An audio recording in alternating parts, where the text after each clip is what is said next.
اقرأ باسم ربك الذي خلق خلق الإنسان من علق. الحمد لله وكفى وسلام على عباده الذين اصطفى وعلى آله وأصحابه الذين هم نجوم الهدى وقادة التقى. أما بعد، أعوذ بالله من الشيطان الرجيم. بسم الله الرحمن الرحيم. فلما بلغ معه السعي قال يا بني إني أرى في المنام أني أذبحك فانظر ماذا ترى. قال يا أبت افعل ما تؤمر ستجدني إن شاء الله من الصابرين. فلما أسلما وتله للجبين وناديناه أن يا إبراهيم قد صدقت الرؤيا إنا كذلك نجزي المحسنين. وقال الله تبارك وتعالى وإذ ابتلى إبراهيم ربه بكلمات فأتمهن قال إني جاعلك للناس إماما قال ومن ذريتي قال لا ينال عهد الظالمين. آمنت بالله صدق الله مولانا العلي العظيم وصدق رسوله النبي الأمي الكريم ونحن على ذلك لمن الشاهدين والشاكرين والحمد لله رب العالمين. درود شریف پڑھ لیں. اللهم صل على محمد وعلى آل محمد كما صليت على إبراهيم وعلى آل إبراهيم إنك حميد مجيد. اللهم بارك على محمد وعلى آل محمد كما باركت على إبراهيم وعلى آل إبراهيم إنك حميد مجيد.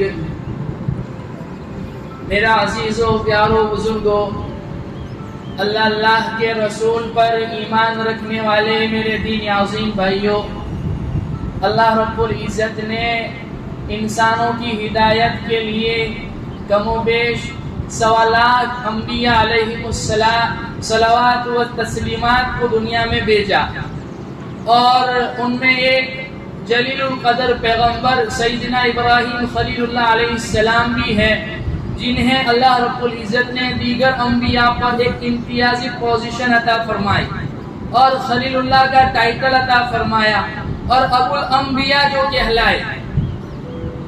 بنو اسرائیل میں 60,000 انبیاء آئے اور بنو اسرائیل یہ ٹائٹل ہے ابراہیم علیہ السلام کے پوتے حضرت یعقوب علیہ السلام کا، اور ان میں بھی ان کی نسل میں اللہ رب العزت نے کئی انبیاء بھیجے. اللہ رب العزت نے ابراہیم علیہ السلام کے بیٹے حضرت اسحاق ان کو بھی نبوت عطا فرمائی، ان کے بیٹے حضرت یعقوب ان کو بھی نبوت عطا فرمائی، ان کے بیٹے حضرت یوسف ان کو بھی نبوت عطا فرمائی. اور ابراہیم علیہ السلام کی 2 بیویاں تھیں، ایک حضرت سارہ ایک حضرت ہاجرہ. حضرت سارہ سے یہ نسل چلی ہے اسحاق علیہ السلام کی، یعقوب علیہ السلام کے ذریعے جو بنو اسرائیل کہلائے، اور اسماعیل علیہ السلام کی نسل میں ایک ہی نبی آئے، لیکن میرے اور آپ کے نبی فخر موجودات محسن انسانیت سیدی و مولائی و حبیبی محمد مصطفیٰ احمد مجتبیٰ عربی مدنی صلی اللہ علیہ وسلم یہ آپ ہی کے ذریعے دنیا میں تشریف لائے. تو اللہ رب العزت نے ابراہیم علیہ السلام کا امتحان لیا اور امتحانات کے جال بچھائے اور بڑے گھنے امتحانات لیے، پورے خاندان سے اللہ رب العزت نے امتحانات لیے. آج جو ہم یہاں عید الاضحیٰ کی نماز پڑھنے کے لیے جمع ہوئے ہیں اور اس کے بعد جن کے اوپر قربانی واجب ہے وہ قربانی کریں گے. یہ ہم ابراہیم علیہ السلام اور اسماعیل علیہ السلام اور حضرت ہاجرہ کی نقل اتار رہے ہیں. حاجیوں نے جو حج کیا اور ابھی وہ رمی جمار کریں گے, طواف زیارت کریں گے, صفا مروہ کے درمیان دوڑیں گے, یہ سب ساری چیزیں قربانی کا کرنا مینا میں, یہ سارے حج کی ساری عبادت یہ اس خاندان کی نقل ہے. کیا زبردست امتحانات لیے کہ اللہ رب العزت سے جب کوئی انسان یہ کہتا ہے اے اللہ مجھے اپنا ولی بنا, اے اللہ مجھے اپنا دوست بنا, اے اللہ مجھے اپنا مقرب بندہ بنا. ہمارے حضرت فرماتے ہیں ایسا ہو نہیں سکتا کہ اللہ تعالیٰ کی طرف سے امتحانات نہ ہو. اللہ سے دوستی مانگو, اللہ سے قرب مانگو اور اللہ رب العزت امتحان نہ لے, اللہ ٹیسٹ نہ کرے, ایسا نہیں ہو سکتا. اللہ نے ابراہیم علیہ السلام کا امتحان لیا اور جال بچھا دیے, امتحانات میں امتحان. مشرک گھرانے میں پیدا ہوئے اور میں مختصر کر رہا ہوں واقعات کو. واقعات بیان کرنا اصل مقصود نہیں ہے کہ یہ قربانی ہم سے کیا چاہتی ہے, یہ عید قربان کا پیغام کیا ہے. اسماعیل علیہ السلام, ابراہیم علیہ السلام, حضرت ہاجرہ نے جو قربانیاں دی ان میں ہمارے لیے سبق کیا ہے کہ وہ مشرک گھرانے میں پیدا ہوئے اور وہ موحد تھے. وہ بالآخر وہ ان کے بتوں کو برا بھلا کہہ رہے تھے اور پھر بعد میں فیصلہ یہ کیا گیا کہ ابراہیم علیہ السلام کو آگ میں ڈال دیا جائے. پہلا امتحان آپ کا ہو رہا ہے. وَإِذِ ابْتَلَىٰ إِبْرَاهِيمَ رَبُّهُ بِكَلِمَاتٍ فَأَتَمَّهُنَّ. اللہ رب العزت سورہ بقرہ میں فرماتے ہیں, وہ وقت یاد کرنے کے قابل ہے جب اللہ رب العزت نے ابراہیم علیہ السلام کے رب نے ابراہیم علیہ السلام کا امتحان لیا چند کلمات کے ذریعے. فَأَتَمَّهُنَّ, اور انہوں نے وہ امتحانات پورے کر کے دکھائے.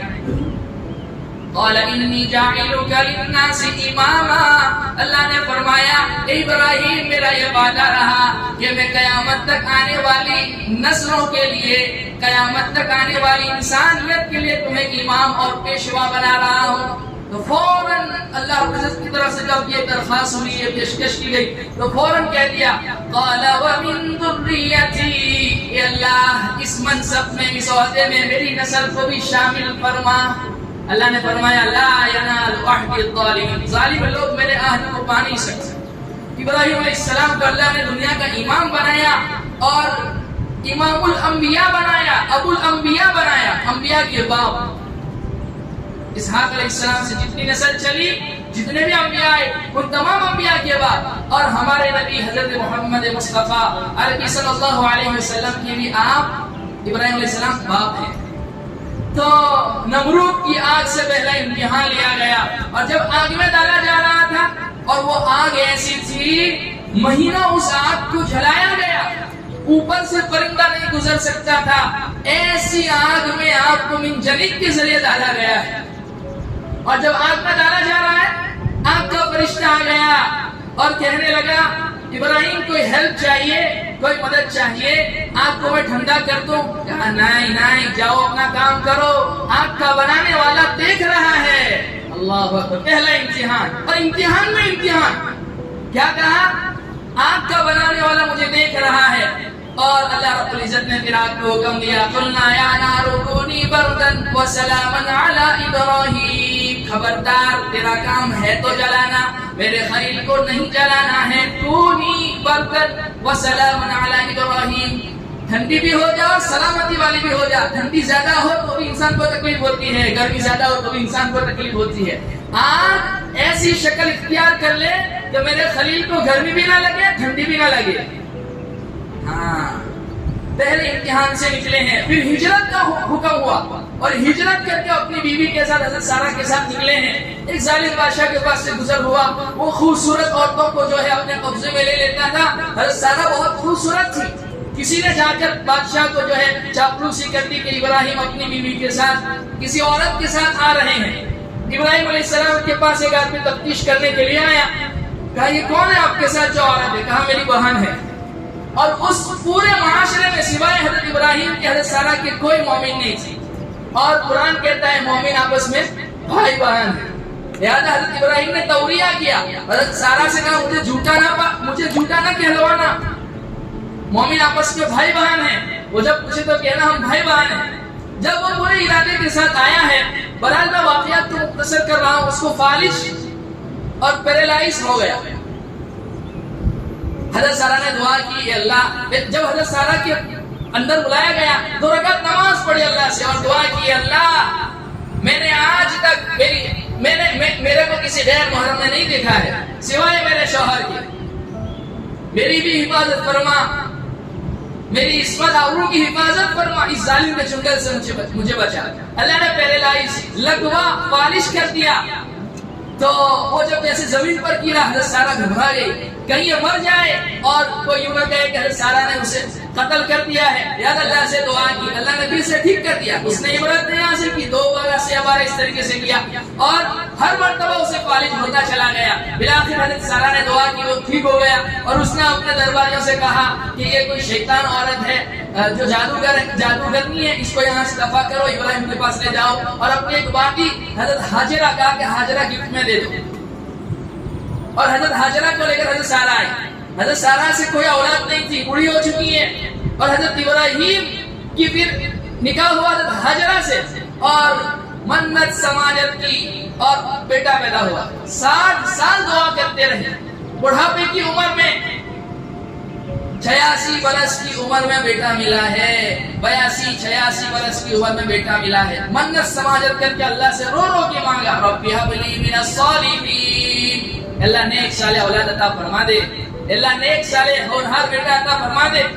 اللہ نے حضرت ہاجرہ سے حضرت اسماعیل عطا فرمائے، اور ابھی دودھ پیتے بچے ہیں، اللہ کی طرف سے امتحان آ گیا۔ ابراہیم اپنی بیوی اپنے دودھ پیتے بچے کو غیر زی زرع آبادی، ایسی وادی جہاں پانی کا کوئی نام و نشان نہیں، کھیتی کا کوئی نام و نشان نہیں، دانے کا کوئی نام و نشان نہیں، کوئی انسان نہیں، کوئی آبادی نہیں، اس وادی میں چھوڑ کر چلے آؤ۔ اللہ وہ کہاں ہے، میں کیسے لے کے جاؤں؟ جبرائیل علیہ السلام انسانی شکل میں آئے ہیں، یہ دنیاوی کائنات میں پہلی مرتبہ حضرت جبرائیل کی انسانی شکل میں تشریف آوری ہو رہی ہے۔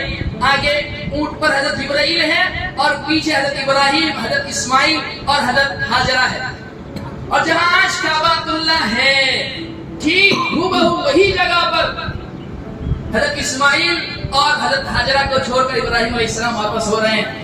اور اللہ اکبر، میں رات کو سوچ رہا تھا کہ ہم سے 3 دن نہیں نکلا جا رہا ہے اپنے گھر بار چھوڑ کر، اور حضرت ہاجرہ کیا اللہ کی وہ مائی تھی سلام اللہ علیہا، اللہ کی سلامتی ہو ان کے اوپر، کہ پہلے تو بیوی بن کر سوچا، ماں بن کر سوچا، ہمیں یہاں کس کے حوالے کر کے جا رہے ہو؟ اور ابراہیم علیہ السلام کا اچھا یہ بھی حکم تھا کہ کچھ زبان سے بولنا نہیں ہے، چھوڑنا ہے، واپس ہونا ہے، الوداع بھی نہیں کہا کہ میں رخصت ہو رہا ہوں، میں جا رہا ہوں، تمہیں اللہ کے حوالے کر رہا ہوں۔ 3 میل کے فاصلے پر جب حضرت ہاجرہ نے پوچھا اللہ امرک، اللہ کے خلیل کیا یہ اللہ کا حکم ہے؟ کہا، صرف منڈی ہلائی، ہاں اللہ کا حکم ہے۔ تو پھر دوسری ہاجرہ نے جنم لیا، مؤمنہ ہاجرہ نے جنم لیا۔ اذن لن یضیعنا اللہ، اگر ایسا ہے تو پھر اللہ ہمیں ضائع نہیں کرے گا۔ اور ان کے پاس جتنا سفر کا توشہ تھا وہ تو ایک دن ختم ہونا تھا، وہ ختم ہو گیا، دودھ آنا بند ہو گیا۔ حضرت اسماعیل پیاس کی وجہ سے مل ملا رہے ہیں، اور حضرت ہاجرہ جو ہے پانی کی تلاش میں کبھی صفا پر، کبھی مروہ پر، کبھی صفا پر، کبھی مروہ پر، کبھی صفا پر، کبھی مروہ پر 7 چکر لگائے ہیں، 7 چکر لگائے۔ آج تو حاجی وہ گیلری میں چکر لگا کر آ جاتے ہیں، اور پریشان حال ہے، پریشان حال ہے، کوئی انسان مل جائے، کہیں پانی کا کوئی نام و نشان مل جائے۔ بالآخر جو ہے بلکتی حضرت اسماعیل کے پاس آئی اور دیکھا بچے کے پاؤں کے نیچے سے، ایڑی کے نیچے سے پانی نکل رہا ہے، زمزم کا پانی۔ اور آپ کی زبان مبارک سے نکلا. آپ علیہ الصلوۃ والسلام نے ارشاد فرمایا اگر میری مائی ہاجرہ یہ نہ کہتی زمزم، یہ عبرانی زبان کا لفظ ہے جس کا مطلب ہے رک جا رک جا بھائی رک جا رک جا. اگر وہ نہ کہتی تو وہ زمزم دریا کی شکل میں بہہ پڑتا، لیکن اس کو اللہ نے کنویں کی شکل میں رکھا. دنیا کا کتنا خوبصورت ترین کنواں کیوں نہ ہو، اس کی کتنی بھی صاف صفائی کیوں نہ ہوتی ہو، اس میں کچرا ضرور رہتا ہے، میٹک ضرور آ جاتے ہیں، گھاس ضرور اگاتی ہے. 4000 سال کا عرصہ ہو گیا ہے زمزم کا پانی نکلے ہوئے، کبھی اس میں گھاس نہیں، کبھی اس میں مینڈک نہیں، کبھی اس میں کیڑے نہیں. اللہ نے ایسا صاف شفاف پانی رکھا. اور اللہ رب العزت نے حضرت اسماعیل کے ذریعے عربوں کی نسل کو چلایا کہ اس میں ابراہیم علیہ السلام کا امتحان بھی تھا اور مکہ کو آباد کرنا بھی مقصود تھا. اور حضرت جبرائیل آئے اور کہا کہ اللہ رب العزت جو ہے آپ کو ضائع نہیں کرے گا، ہاجرہ غم نہ کرنا، اللہ ضائع نہیں کرے گا. اللہ اس بچے کے ذریعے اس کے باپ کے ذریعے اپنے گھر کی تعمیر کروائے. اللہ اکبر. تو اب سوچے تو صحیح، کالی رات ہو، مکہ کی کالی پہاڑی ہو، اور آج تو ہم تو ڈیجیٹل ورلڈ پہ جی رہے ہیں، ڈیجیٹل دنیا میں جی رہے ہیں. لائٹنگ طرح طرح کی لائٹنگ ہے ہمارے پاس، انورٹر ہے، لائٹ چلے گی انورٹر ہے، اندھیرا ہونے کا نام ہی نہیں. وہ کالی رات، کالے سیاہ پہاڑ، اس میں حضرت ہاجرہ اپنے بچے کے ساتھ صرف اپنے بچے کے ساتھ. وہ چاند بھی کہہ رہا ہوگا یہ کون مائی ہے. ستارے بھی رو رہے ہوں گے، ستاروں کی تشبیہ خوشی کے لیے، مسکان کے لیے دی جاتی ہے، وہ بھی رو رہے ہوں گے. اللہ اکبر. کیا امتحان لیا اللہ اکبر. اور پھر بڑا امتحان آ گیا جب وہ بچہ کھیلنے کودنے کی عمر کو پہنچ گیا. اللہ نے بتلایا کہ اسماعیل کو میرے نام پر قربان کر دو. اور وہ خواب کے ذریعے وہ حکم ملا. اللہ چاہتا جبرائیل امین کو بھیجتے اور وہی کے ذریعے بتلاتے، لیکن انبیاء کا خواب بھی وہی ہوتا ہے. میں نے ابھی بھی کہا امتحانات میں امتحان. بڑا امتحان یہ بیٹے کو ذبح کرو، لیکن جبرائیل امین کو براہ راست نہیں بھیجا، خواب دکھلایا. پہلے دن خواب دیکھا تو سوچا خواب ہوگا، دوسرے دن جب خواب دیکھا وہی خواب دیکھا تو پکا ارادہ کر لیا، تیسرے دن وہی خواب ملا. انبیاء کا خواب وہی ہوتا ہے. ملک شام عراق سے نکلے اور پہلی مرتبہ اپنے جدائی کے بعد پہلی ملاقات ہے، آئے اور اپنی بیوی ہاجرہ سے کہا کہ ننھے کو تیار کر دو، 12-13 سال کی عمر ہے، بچے کو تیار کر دو، بڑے کی ملاقات کے لیے لے جا رہا ہوں، دوست کی ملاقات کے لیے لے جا رہا ہوں. اور بچہ خوش ہے، باپ سے پہلی ملاقات ہے، چل باپ کی انگلی پکڑنے کے قابل ہو گیا ہے. وہ سمجھ رہا ہے میرا ابا مجھے سیر کرانے کے لیے لے جا رہا ہے، اسے یہ نہیں پتا چھری کے نیچے سے گزارنے کے لیے لے جا رہا ہے. اور مینا کے اس مقام پر جہاں حاجی رمی جمرات کرنے کے بعد قربانی کرتے ہیں، وہاں پر پہنچے، شیطان آ گیا. ابراہیم منت سماجت سے بیٹا مانگا ہے، خواب کے ذریعے بیٹے کو ذبح کرنے کے لیے چل پڑے. اللہ کو راضی کرنے کے اور بھی بہت سے طریقے ہیں. کہاں ملعون دبا ہو جا، آپ نے 7 کنکریاں ماری، اس لیے حاجی کو حکم ہے 7 کنکریاں ماری. بڑے شیطان کو اسماعیل علیہ السلام کے پاس آ کر بھی وہی کہا، آپ نے بھی وہی جواب دیا. کہا یہاں کام بننے والا نہیں، ماں کی ممتا بڑی کمزور ہوتی ہے. حضرت ہاجرہ کے پاس آیا، کہا شہزادہ کہاں ہے؟ کہا اس کا ابا جو ہے دوست کی ملاقات کے لیے لے کر گیا ہے. کہا ملاقات کے لیے نہیں لے کے گیا ہے، وہ بیٹے کو ذبح کرنے کے لیے لے کے گیا ہے. ہاجرہ نے کہا کچھ سوچ کر بات کر. وہ بیٹا جس کو منت سماجت سے مانگا اور بڑی امیدوں کے بعد ملنے والا یہ بیٹا ہے، اور باپ بھی ابراہیم جیسا نرم دل اپنے بچے کو کیسے ذبح کر سکتا ہے؟ کہا نہیں، وہ یوں کہہ رہا ہے کہ یہ اللہ کا حکم ہے. حضرت ہاجرہ نے کہا شیطان ملعون دفع ہو جا، یہ اللہ کا حکم ہے، ایک اسماعیل کا ہزاروں اسماعیل اللہ کی راہ میں قربان. اللہ اکبر. اور قربان گاہ کے پاس جب لے کر گئے ہیں تو ابراہیم علیہ السلام کہہ رہے ہیں، اب راستے میں بتلا رہے ہیں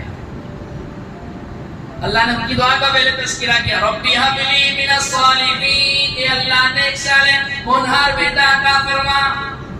فلما بلغ معه السعي قال يا بني إني أرى في المنام أني أذبحك فانظر ماذا ترى، قال يا أبت افعل ما تؤمر ستجدني إن شاء الله من الصابرين۔ اور وہ بچہ جب ہم نے اسماعیل کی شکل میں انہیں عطا فرمایا، وہ جب کھیلنے کودنے کی عمر کو پہنچ گیا، بلوغت کی عمر کو پہنچ گیا، تو ابراہیم علیہ السلام نے خواب دیکھا، خواب میں ہم نے بتلایا یا بنائی، یہ بھی کیسے کرے یا بنی، میرے بیٹے، کیا فرمایا یا بنائی۔ اس کو میں عربی میں آپ کو نہیں سمجھا سکتا ہوں، ایک آسان ورڈ میں اس کو سمجھا سکتا ہوں، اے میرے پیارے بیٹے، اے میرے جگر کے ٹکڑے، انی ارا فی المنام، میں نے خواب دیکھا ہے۔ خواب کیا دیکھا ہے؟ حافظ جالندری فرماتے ہیں، ادھر بولا کہ بیٹا آج میں نے خواب دیکھا ہے، کتاب زندگی کا ایک نرالا باب دیکھا ہے، یہ دیکھا ہے کہ میں خدا اپنے ہاتھوں تجھے ذبح کرتا ہوں، تیرے لہو سے خدا کے نام پر اپنے ہاتھ کرتا ہوں۔ ہاں میں خواب میں دیکھ رہا ہوں، میں تجھے ذبح کر رہا ہوں۔ فانظر ماذا ترى، تیری کیا رائے ہے؟ مفسرین نے لکھا ہے اس کا مطلب یہ نہیں تھا کہ ابراہیم علیہ السلام کو نعوذ باللہ اللہ کا حکم پورا نہیں کرنا تھا، وہ تو پکا ارادہ کر چکے تھے، لیکن اپنے بیٹے کی رائے جاننا چاہیے۔ بیٹا کا بھی امتحان ہو جائے، بیٹا کیا جواب دے رہا ہے؟ اسماعیل علیہ السلام چاہتے تھے یوں کہتے تھے، سر تسلیم خم کر دیتے، اپنے گردن جھکا دیتے، ابا ٹھیک ہے میں حاضر ہوں۔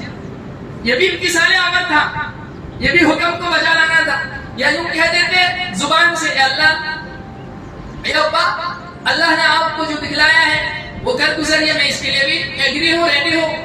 لیکن باپ سے 2 قدم آگے چلے گئے اسماعیل علیہ السلام۔ قرآن کہتا ہے باپ نے جب یوں کہا نا یا بنائی، اسماعیل علیہ السلام نے جواب میں کہا یا ابتی، اے میرے پیارے ابا، افعل ما تؤمر، تمہیں جس چیز کا حکم دیا گیا ہے آپ کر گزریے۔ باپ نے جب کہا میں تجھے ذبح کر رہا ہوں، اس کا جواب اذبح کی شکل میں ہونا چاہیے تھا کہ آپ ذبح کر دیجئے، لیکن کیا کہا؟ 2 قدم آگے باپ سے، بیٹا ابا ذبح ہونا کیا چیز ہے؟ اللہ آپ کو جس چیز کا حکم دے رہا ہے آپ کر گزریے، میں اس کے لیے ریڈی ہوں۔ ستجدنی انشاء اللہ من الصابرین۔ اپنے گلے پر چھری چلانا کوئی آسان کام تو نہیں ہے، لیکن اللہ جس کے لیے آسان کرتے اس کے لیے آسان ہو جاتا ہے۔ اللہ نے چاہا مجھے صبر کرنے والوں میں سے ہو۔ اللہ، اور قرآن نے کیا منظر کشی کی۔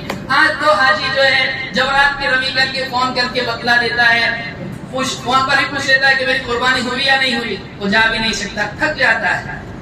سوچو تو صحیح، اللہ نے صرف اسماعیل علیہ السلام اور ابراہیم علیہ السلام کی نقل اتارنے کے لیے ہمیں کہا ہوتا کہ او حاجی تجھے اپنے بیٹے کو بھی مینا میں لے کر جانا ہے اور اس کے گلے پر صرف چھری رکھنی ہے، اس کی نقل، میرے خلیل اور میرے زبی کی نقل اتارنے کے لیے، اللہ کی قسم ہم سے وہ رسم بھی ادا نہ ہوگا۔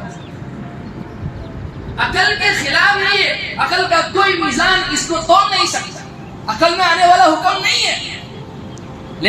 لیکن فلما اسلم، قرآن کہہ رہا ہے جب باپ بیٹے اسلام لے آئے، کیا مطلب دونوں راضی ہو گئے، باپ ذبح کرنے کے لیے راضی ہو گیا، بیٹا ذبح ہونے کے لیے راضی ہو گیا۔ جب دونوں باپ بیٹے اسلام لے آئے، اس لیے اسلام کا مطلب کیا ہے؟ گردن نہادن، گردن رکھ دینا، اے اللہ میں حاضر ہوں، لا الہ الا اللہ محمد رسول اللہ، احکام تیرے ہوں گے، طریقے تیرے نبی کے ہوں گے، میری اپنی کوئی کچھ نہیں چلنے والی۔ اس لیے قربانی اور حج کی عظیم عبادتوں میں اللہ نے جگہ جگہ یہ بتلایا ہے، عقلی گھوڑے تلاش کرنے کی ضرورت نہیں ہے۔ ہمارا حکم تمہاری سمجھ میں آوے یا نہ آوے، ہمارا حکم آ جانے کے بعد پھر حکمتیں مصلحتیں تلاش کرنے کی ضرورت نہیں، ہمارا حکم کر گزرو۔ آج بہت سے لوگ کہتے ہیں مسلمان اتنے سارے پیسے خون کی شکل میں ضائع کر دیتے ہیں۔ بھائی قربانی کا حکم اللہ نے دیا ہی اس لیے ہے، سمجھ میں آوے یا نہ آوے۔ قربانی کے دنوں میں جانوروں کا خون بہانے سے زیادہ کوئی عمل اللہ کو پسندیدہ نہیں، اور قربانی اس لیے 3 دن ہے، اس سے زائد نہیں ہے۔ بعد میں کوئی کرنا چاہے تو نہیں کر سکتا، صدقہ کرنا چاہے کر سکتا۔ تو باپ بیٹے کو ذبح کرنے کے لیے تیار ہو گئے. حضرت ابراہیم نے بھی پٹی باندھی, حضرت اسماعیل نے بھی پٹی باندھی, اور وہ حضرت ابراہیم چھری اور رسی ساتھ میں لے کر آئے. رسی سے آپ کو باندھ دیا گیا. جب باندھ دیا تو ابراہیم علیہ السلام جب چلانے کے لیے گئے ہیں تو حضرت اسماعیل نے کہا ابا ذرا رک جائیے. ابراہیم علیہ السلام نے کہا بیٹا کیا ہوا؟ ابھی تو کہہ رہے تھے کہ اللہ کے نام پر ذبح کر دو, اللہ نے جو حکم دیا ہے اس کو کر گزرو, ابھی کیا ہوا؟ کہا کل کا مورخ لکھے گا کہ باپ ذبح کرنا چاہتا تھا, بیٹا ذبح ہونا نہیں چاہتا تھا. باپ نے بیٹے کے پاؤں کو باندھ کر ذبح کیا ہے. ابا میرے پاؤں کھول دے, میرے ہاتھ کھول دے, یہ رسیاں کھول دے, میں نہیں تڑپوں گا, میں نہیں بلبلاؤں گا. اللہ کیا قربانی ہوگی, کیا قربانی ہوگی. بیان کرنے کے لیے اور سننے کے لیے رونگٹے کھڑے ہو جاتے ہیں. یہ کوئی افسانہ نہیں ہے, یہ کوئی کہانی نہیں, یہ قرآن بیان کر رہا ہے. وہ منظر قرآن کھینچ رہا ہے. اور پیشانی کے بل لٹایا.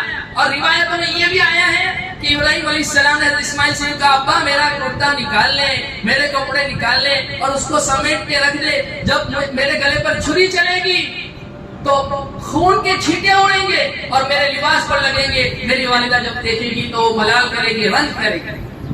کیسا بیٹا ہوگا. اللہ اکبر. علامہ اقبال مرحوم کیا کہتے ہیں کہ یہ فیضان نظر تھا یا مکتب کی کرامت تھی, سکھائے کس نے اسماعیل کو آداب فرزند. ماں نے کیسی تربیت کی ہوگی, باپ کے بغیر کیسی تربیت کی. اللہ اکبر. ہمارا بیٹا ہماری جائز بات ماننے کو تیار نہیں ہوتا. وہ بچہ اپنے باپ کی اتنی بڑی بات ماننے کے لیے تیار ہو. بیٹے کی کسی خدمت پر, چند بیٹے ہو کسی کے, کسی بیٹے کی خدمت پر باپ اگر تھوڑا سا اس کو حصہ زیادہ دے دے یا اپنی محبت تھوڑی اس کی طرف زیادہ مائل کر دے تو دوسرے بیٹے چچاؤں کے پاس جا کر شکایت کرتے کہ ہمارا ابا ظالم بن گیا ہے. اور یہاں ابراہیم علیہ السلام ذبح ہونے کے لیے کہہ رہے ہیں اور وہ کہہ رہے ہیں ابا کر گزریے, کر گزریے. فلما اسلما, قرآن کہہ رہا ہے جب دونوں باپ بیٹے اسلام لے آئے, اللہ کے حکم کے آگے جھک گئے. باپ ذبح کرنے کے لیے تیار, بیٹا ذبح ہونے کے لیے تیار. وَتَلَّهُ لِلْجَبِينِ, اور پیشانی کے بل جب لٹایا. مفسر نے اس کے دو ترجمے کیے. ایک اس طریقے سے لٹایا کہ گردن کی طرف سے, پیچھے کی طرف سے جو ہے ذبح کرنا چاہتے ہیں. دوسرا جس طریقے سے ہم جانور کو ذبح کرتے ہیں, بل لٹا کر یوں اس طریقے سے ذبح کرتے ہیں, یوں اس طریقے سے. لیکن آپ نے اس طریقے سے لیا ہے. کہا اسماعیل علیہ السلام کہہ رہے ہیں ابا مجھے الٹا لٹانا, سیدھا نہ لٹانا. شفقت کی دری جوش مان جائے, اللہ کا حکم پورا نہ کر سکے. خود بھی پٹی باندھی ہوئی ہے اور بیٹے نے بھی پٹی باندھی ہوئی ہے. ذبح کر رہے ہیں زور سے ایک دم, اور چھری چل نہیں رہی. کیا ہوا؟ قریب میں ایک لکڑی پڑی ہوئی تھی, اس کے اوپر والا چھری نے کاٹ دیا. ابراہیم علیہ السلام چھری سے کہہ رہے یا سکین لبتبتا, کیوں چل نہیں رہی, کیوں کاٹ نہیں رہی؟ چھری کی زبان ہر سے گویا ہوئی ولیما, کیسے کاٹوں؟ الخلیل یامرنی, خلیل کہتا ہے کاٹوں. والجلیل ینہانی, اور اوپر والا کہتا ہے میرا بنانے والا چلنا نہیں ہے. ابراہیم علیہ السلام نے کہا چھری تیرا کام تو کاٹنا ہے. چھری نے کہا ابراہیم آگ کا کام بھی تو جلانا تھا, آگ نے نہیں جلایا. اللہ کا حکم نہیں ہے, میں نہیں چل سکتا.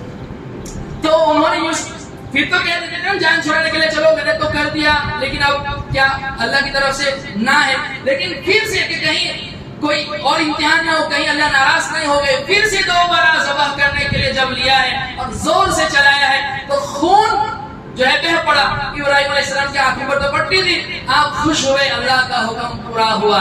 جب دیکھا اسماعیل علیہ السلام قریب میں بیٹھے ہوئے تھے, مسکرا رہے تھے اور دمبا ذبح پڑا ہوا تھا. ابراہیم علیہ السلام نے فوراً کہا اللہ اکبر, اللہ اکبر. اسماعیل علیہ السلام پاس میں کھڑے تھے, لا الہ الا اللہ واللہ اکبر. جبرائیل امین بھی ساتھ میں کھڑے تھے, اللہ اکبر وللہ الحمد. پورے عاشرے میں تکبیرات پڑھو, 9 سے لے کر 13 کی عصر تک ہر نماز کے بعد پڑھنا واجب, عید کی نماز کے بعد بھی پڑھنا واجب. اللہ اکبر. اسماعیل علیہ السلام قریب میں بیٹھے مسکرا رہے تھے. اللہ نے فرمایا وَنَادَيْنَاهُ أَن يَا إِبْرَاهِيمُ قَدْ صَدَّقْتَ الرُّؤْيَا. ہم نے آواز دی ابراہیم تم نے اپنا خواب سچ کر دکھایا کہ تم تو اپنے زعم میں, اپنے گمان میں اپنے بیٹے کے اوپر چھری پھرا رہے تھے, لیکن اسی وقت میں ہم نے دمبے کو رکھ دیا. اور بطور فدیہ کہ ہم نے دمبا عطا فرمایا. آگے اللہ فرماتے ہیں یہ کوئی چھوٹا امتحان نہیں تھا. باپ کا بیٹے کو ذبح کرنا ہی جو ہے بڑا امتحان تھا، لیکن اپنے ہاتھوں سے ذبح کرنا، بیٹے کو ذبح کرنا یہ بھی کوئی چھوٹا امتحان نہیں تھا، لیکن اپنے ہاتھ سے ذبح کرنا یہ بڑا امتحان تھا. اللہ نے فرمایا ابراہیم تیری اس نسل کو ہم قیامت تک آنے والی انسانیت کے لیے جو ہے نا باقی رکھیں گے. وَتَرَكْنَا عَلَيْهِ فِي الْآخِرِينَ سَلَامٌ عَلَىٰ إِبْرَاهِيمَ. اس قربانی کو ہم قیامت تک باقی رکھیں گے. سلامتی ہو ابراہیم علیہ السلام، اسماعیل علیہ السلام، پورے گھرانے کے اوپر. تو آج جو ہم جمع ہوئے ہیں وہ بھی اسی نقل کو اتارنے کے لیے جمع ہوئے ہیں. اللہ رب العزت ہماری قربانیوں کو بھی قبول فرمائے. ابھی 2-3 باتیں جو ہے موٹی موٹی اس تعلق سے بتلا دوں کہ جو ہے کچھ باتیں رہ گئی تھی. ایک تو یہ کہ جانور کی عمر کیا ہو، کافی سارے لوگ پوچھ رہے تھے. اگر بکرا ہے، دمبا ہے، بھیڑ ہے تو اس کی بکری ہے تو اس کی عمر مکمل 1 سال ہونا ضروری ہے. ایک دن بھی کمرہ تو نہیں چلتا. ہاں البتہ دمبا اور مینڈا اگر ایسا ہے کہ وہ 6-7 ماہ کا ہے اور وہ اتنا موٹا ہے، اتنا فروا، اتنا بڑا ہے کہ 1 سال والے دمبوں میں اگر اس کو کھڑا کر دیا جائے تو 1 سال کا معلوم ہو تو وہ چل سکتا ہے. لیکن بکرا بکری مکمل 1 سال. گائے، بھینس، بچڑا، پاڑا یہ جو ہے مکمل 2 سال ہونا ضروری ہے. بہت سے لوگ پوچھتے ہیں کہ اس کی علامت کیا ہے، تو فقہاء نے اس کی علامت بتائی ہے کہ وہ 2 پیلے دانت جس سے گھاس چارا چلتا ہے وہ اس کی علامت ہے عمر مکمل ہونے. لیکن کبھی کبھار ایسا ہوتا ہے جانور عمر مکمل کر لیتا ہے لیکن دانت نہیں نکلے ہوئے. عمر کا پورا ہونا شرط ہے، دانت کا نکلنا شرط نہیں ہے. اور اونٹ کے لیے مکمل 5 سال ہونا ضروری. پھر یہ کہ جو ہے یہ سوال بھی لوگ پوچھتے ہیں کہ گوشت کا کیا کریں. دیکھیے شریعت نے یہ حکم دیا ہے کہ گوشت افضل یہ ہے کہ 3 حصے اس کے کیے جائیں. 1 حصہ اپنے لیے، رشتہ داروں کے لیے، غریبوں کے لیے. کچھ لوگ ایسے ہوتے ہیں جو پورا کا پورا گوشت صدقہ کر دیتے ہیں، یہ بھی صحیح نہیں. مکروہ لکھا ہے فقہاء. اللہ تمہاری مہمانی کر رہا ہے. اللہ خود کہہ رہا ہے وَكُلُوا مِنْهَا وَأَطْعِمُوا الْبَائِسَ الْفَقِيرَ. اس قربانی کے گوشت میں سے خود بھی کھاؤ اور فقیروں اور محتاجوں کو بھی کھلاؤ. اس لیے اپنی قربانی کا جانور کا گوشت کھانا چاہیے. آپ علیہ السلام نے 100 اونٹ ذبح کروائے. ریاست اپنے ہاتھ سے کیے ہیں، 37 حضرت علی نے کیے ہیں. اور ذبح ہونے کے بعد ہر اونٹ میں سے ایک بوٹی آپ نے منگوائی اور ہنڈیا میں پکوائی اور آپ نے اس کا گوشت کھایا ہے تاکہ ان اونٹوں کے کھانے کا شرف آپ کو حاصل ہو. اس لیے اپنی قربانی کے جانور کا گوشت کھانا چاہیے. باقی یہ افضل ہے، مستحب طریقہ ہے. باقی ہے کہ کسی کا خاندان بڑا ہے، ذبح ہونے کے بعد ایک بوٹی بھی کسی کو نہ دے تو ایسا نہیں کہ قربانی نہیں ہوگی. لیکن یہ مروت کے خلاف ہے. غریبوں کا حصہ اللہ نے رکھا ہے، رشتہ داروں کا حصہ رکھا ہے، ہر ایک کو دینا چاہیے. پھر حلال جانور کی 7 چیزیں حرام ہے. ایک جماعت ہے جو اپنے آپ کو غیر مقلد کہتے ہیں، اہل حدیث کہتے ہیں، وہ یوں کہتے ہیں کہ حلال جانور کی ساری چیزیں حلال ہیں. ایسا نہیں ہے. 7 چیزیں حرام ہیں. ایک بہتا ہوا خون، یہ تو بالاتفاق قطعا حرام ہے. حرمت علیکم المیتۃ والدم ولحم الخنزیر وما اہل لغیر اللہ بہ. 4 چیزیں، مردار، بہتا ہوا خون اور خنزیر کا گوشت اور اللہ کے نام کے علاوہ کسی اور کے نام پر جو جانور ذبح کیا جائے وہ بالاتفاق قطعا حرام ہے. قرآن اس کو حرام کیا ہے. اور 6 چیزیں مابقیہ جو ہے وہ مکروہ تحریمی ہے. نر کی میل کی شرمگاہ، فیمیل کی شرمگاہ. 3 خصیتیں کپور ہے جس کو بہت سے لوگ شوق سے کھاتے ہیں، کھانا جائز نہیں ہے. کپور بہت سے لوگ شوق سے کھاتے ہیں. اسی طریقے سے جو ہے پتا وہ بھی حرام ہے، وہ بھی مکروہ تحریمی ہے. اسی طریقے سے جو ہے مسانہ، پیشاب کی جو ٹھہری ہوتی ہے وہ بھی مکروہ ہے. اسی طریقے سے غدور، گرہ لگایا ہوا گوشت، وہ بھی بعضوں نے حرام مقصد بتلایا کہ وہ جو ہے پشت کے پاس کی جو ہڈی جو کمر تک آتی ہے اس کے درمیان وہ جو سفید دھاگے کی شکل میں ہوتی ہے اس کو کہتے ہیں حرام مقصد. بعضوں نے کہا وہ بھی مکروہ ہے. اور پھر ایک مسئلہ یہ کہ ہم لوگ جب قربانی کر رہے ہیں اللہ کو دکھلانے کے لیے کر رہے ہیں. آپ علیہ السلام سے جب پوچھا گیا یہ قربانیاں کیا ہے تو آپ نے کیا فرمایا؟ وہ تمہارے ابا حضرت ابراہیم کی سنت ہے. صحابہ نے فوراً پوچھا یا رسول اللہ ہمارے اس میں کیا ہے؟ تو آپ نے فرمایا قربانی کے جانور کے ہر بال کے بدلے ایک نہیں. تو ان کے پاس تو دمبے زیادہ تھے، مینٹے زیادہ تھے، تو انہوں نے کہا فَمَسُّكُ بِهَا يَا رسول اللہ. اور اونٹ یہ جو اون ہوتا ہے اس میں ہمارے لیے کیا تھا؟ آپ نے فرمایا کہ ڈمبا ہو یا مینڈا ہو اس کے بھی ہر بال کے بدلے میں جو ہے ایک نیکی ہے. اور قرآن کہہ رہا ہے تم جو قربانی کر رہے ہو تو اس کا اللہ کو گوشت نہیں پہنچتا، اللہ کو خون نہیں پہنچتا، اللہ کو تو تمہارے دل کا تقویٰ چاہیے. اس لیے دکھلاوے کے لیے قربانی نہ کریں، اس کے لیے فوٹو وغیرہ نہ نکالیں اور دوسرے ہمارے بھائیوں کے لیے تکلیف کا سبب نہ بنے. اپنے قربانی کے جانور کو، اور وہ اعضاء جو کھائے نہیں بھی جاتے ہیں ان کو جو ہے اچھی طرح جگہ، کسی اچھی جگہ اس کو مطلب یہ کرنے کا انتظام کرے، اس کو ادھر ادھر نہ پھینکیں اور لوگوں کے لیے تکلیف کا ہم ذریعہ نہ بنے.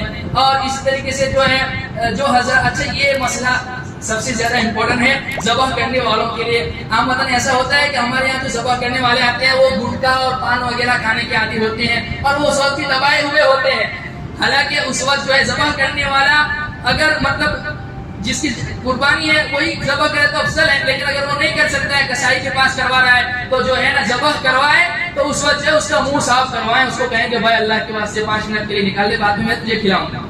حالانکہ یہ بھی نہیں ہونا چاہیے، ویسے ہی نہیں کھانا چاہیے، نہیں تو کہیں گے کہ مفتی صاحب اپریشیٹ کر رہے ہیں اس کے لیے، وہ گندی چیز ہے.